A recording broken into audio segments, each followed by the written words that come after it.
I had a thought tonight driving home from my second job. I had my little rant fest yesterday, directed at the video that I partially watched by Michael H Perez. And basically, I ream him about some of his attitudes and ideas about fellow human beings, fellow complex human beings that he thinks he can actually put in a little box and say this is the way these people are, and this is how they think, and this is what they whatever. I thought, as a former Christian and somebody who is an atheist now, probably the best person that can tell a Christian how to witness to an atheist would be, I have to turn this, an atheist. So, okay, I'm going to give it a shot. How to witness to an atheist. One, you're going into it without an agenda. You do not have an agenda. You are not out to change that person's mind. You are not out to make that person feel like they are stupid or they don't know or whatever. The whole I'm right and you're wrong attitude, you need to throw that out the door, because nobody responds to that. It only pisses people off. The Bible, everything in the Bible, you put that aside. It doesn't mean anything. See, the difference between witnessing to an atheist versus witnessing to anybody else. An atheist, I refuse to say the atheist, because that's going to sound just like the Christians I've seen videos where they refer to human beings as the atheist. And the atheist says, okay, atheists don't, it's not a given with atheists that there is a God. It's not a given. You can't start from there and then talk like we're all assuming that God exists. There is no given there that God exists. Atheists do not believe that a God exists. So you can't just say, well, God so loved the world that blah, blah, blah. And that's going to mean nothing to an atheist that you're talking to. If you want to get into the being, the whatever that you believe in, God, you need to, number one, you cannot back your statements up with Bible verses, because most atheists would not be impressed by that. It's just a book to us, like Harry Potter, or I just got finished reading the Hunger Games trilogy, or Frank Herbert, who wrote the Dune series, or I like science fiction and fantasy books, so that's the kind of stuff I read. But yeah, it's the same for us. So, it's not going to impress if you say, well, this verse in the Bible says it's like, so what? All the verses in the world, you can quote verses until you're blue in the face, and it means nothing to an atheist. Absolutely nothing. So forget the Bible. It is pointless to dredge up verses. Most atheists know the Bible better than most Christians, and so they are aware of these verses already, but they're also aware of the larger percentage of the Bible that is rather offensive. Well, I won't say rather, very offensive. And I have a cat who's trying to sneak through, and it's going to mess up everything if she does. Anyway, atheists, a lot of atheists have either read all the Bible, or certainly have read most of the Bible. They have paid attention to all the parts that Christians try not to give any attention to. So, not a good idea to fence with an atheist using the Bible. The whole personal experience stuff, again, not a good idea to use that, because again, it doesn't mean anything. There are always going to be other explanations for personal experiences. So saying that you had a personal experience, not very effective. Or saying that you hear God talk to you, not very effective, because most atheists, well, I won't say most because I don't really know, but most people, how's that? Most people have an inner voice. They have their, I don't know. I'm an atheist, and I still have my conscience that tells me, when I'm doing something that maybe I shouldn't do. I have a conscience. It bothers me when I do something wrong or I wrong somebody. I sometimes have inner dialogue with myself, because it's like I have two parts to me. I have a really emotional, fearful child part of me, and I have an adult part of me who is more rational and even-keeled and can see the big picture better and can see the silver lining better, and that adult, more rational, more reasonable version of myself often will give counsel to the little kid in me that's freaking out. I have inner dialogues all the time with myself. I don't consider that hearing some other, there's no other being talking to me. That's just my inner self talking to me. I think we all have common sense, and I think that the part of us, of our brains that stores our common sense or whatever, plays in our minds when we need to hear it, when we're upset, or we're, and there's nobody to turn to, but we need to have something to calm us down. These things that we know, but we've basically forgotten, or we've tuned out because we're so upset, will start talking to us, and that's ourselves saying, hey, Tiny, it's okay. It's only, yeah, right now it feels like a really horrible thing, but 10 years from now, are you really going to remember it? Is it going to be that terrible in 10 years when you look back at it? I mean, stuff like that. It's like, that's just me talking to me, comforting me. Anyway, so saying that you have a personal experience, or you have this warm, fuzzy feeling, I mean, there's so many other things that can be, explanations that can be.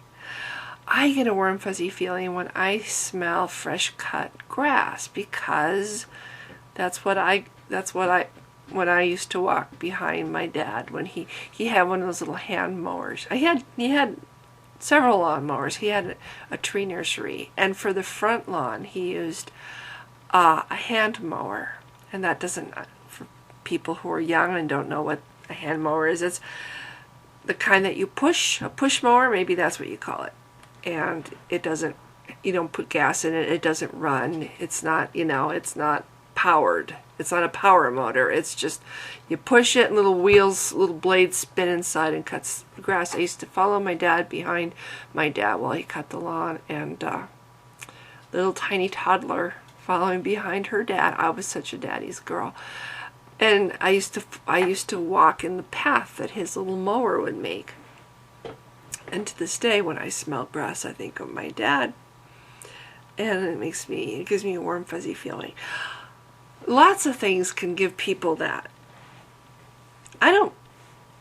It's really, I guess it angers me that Christians think that that's something that's exclusively theirs and that it requires their God. So anyway, that's what I think. I think that if you're going to witness to an atheist, you have to expect to have a conversation, a give and take conversation, meaning that you're willing to also consider what the atheist has to say, what that other person has to say, and consider what that person's experiences have been, and what they have discovered and learned from their personal experiences in life too. It's not a one-way dialogue. It's a two-way dialogue. You're dealing with somebody who is just as attached to what they think as you are attached to what you think. Talking down at people, acting like their opinion is all wrong, or that oh no, that's not true. No. And an atheist can't prove that there's no such thing as God. It's very hard to prove that something that doesn't exist doesn't exist. So throwing that in an atheist's face is just stupid. What impresses people who are free thinkers, who don't believe in God?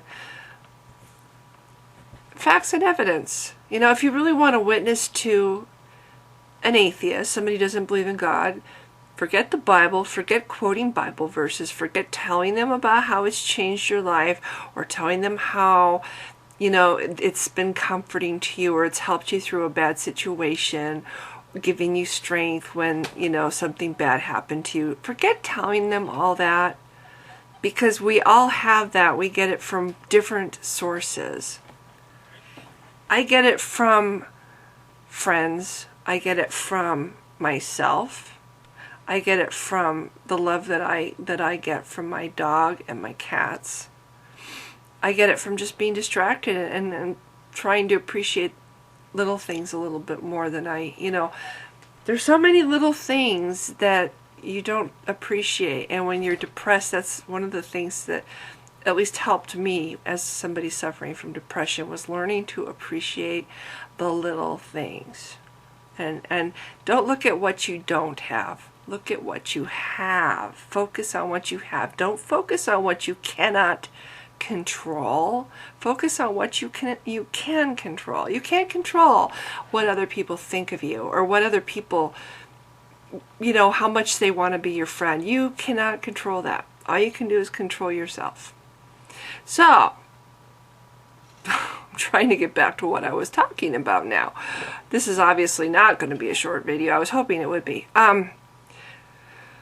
So yeah, just talk to the person. Talk to the person and expect that they have stuff to teach you too.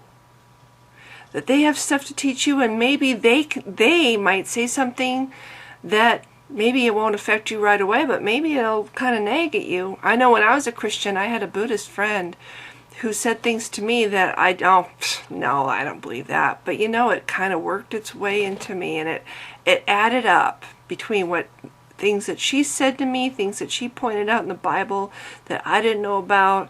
That's what got the ball rolling for me. That, plus you combine all the facts, all the things that I had learned about recognizing what delusion looks like. When something isn't true and you have all these doubts that you just try to ignore really hard because you don't want to not believe in that thing that you think is so great. This person's my friend.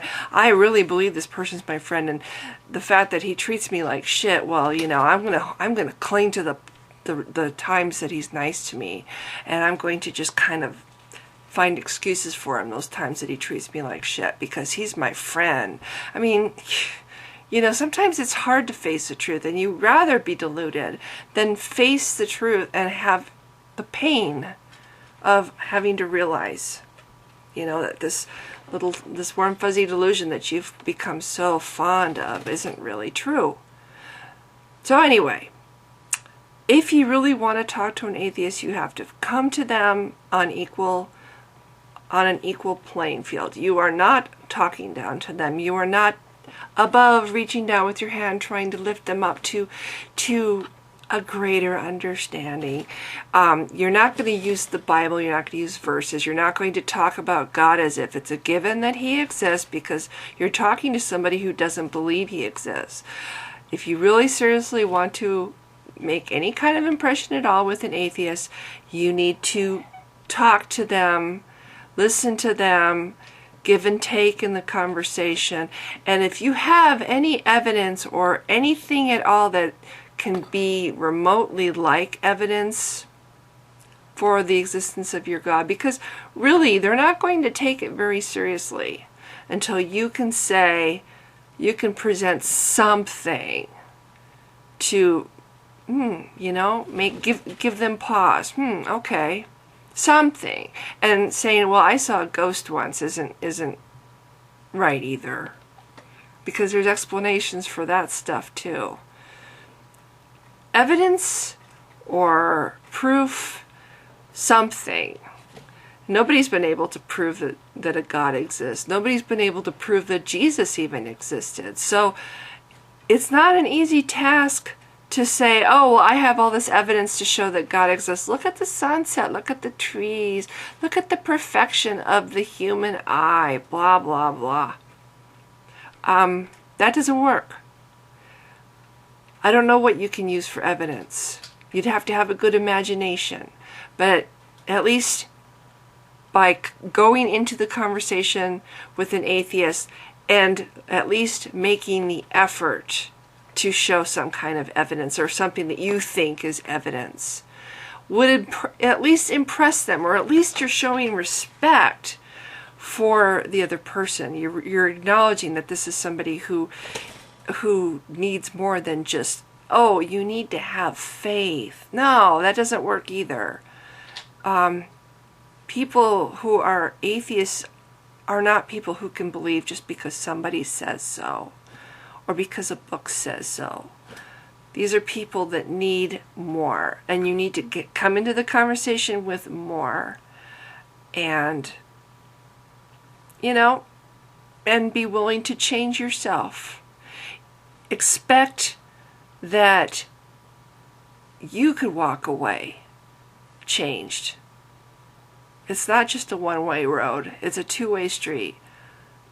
And as much as you're trying to change this atheist, this person, to believe what you believe, you have to walk into that relationship, or that conversation, expecting that the opposite could happen.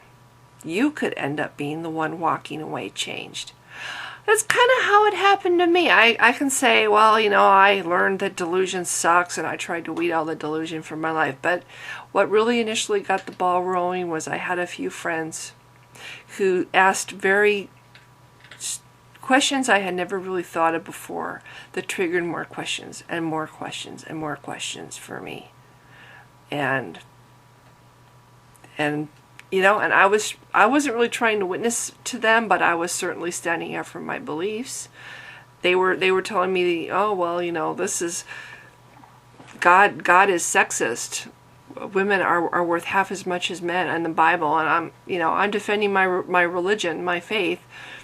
And then I'm looking at these verses and I'm like, oh, wow, I never knew that was there. And it just continued to roll from there. It's just, you have to expect that this other person has something to say, and this other person can teach you. And I'm going to start repeating I already am repeating myself, so I'm going to end this video. I don't know if I made any sense, but I kind of hope that if a Christian actually watches this video, that they might understand a little bit more that using what they consider to be a given, that the Bible is true, that's a given, that there is a God, that's a given, does nothing. It only annoys, it doesn't impress. And talking down to people and acting like you're the one that's right and they're wrong. And you don't know you're right. Nobody knows if they're right. Atheists don't know if they're right. And Christians don't know if they're right either. So go into the conversation with an open mind and be willing to think and consider.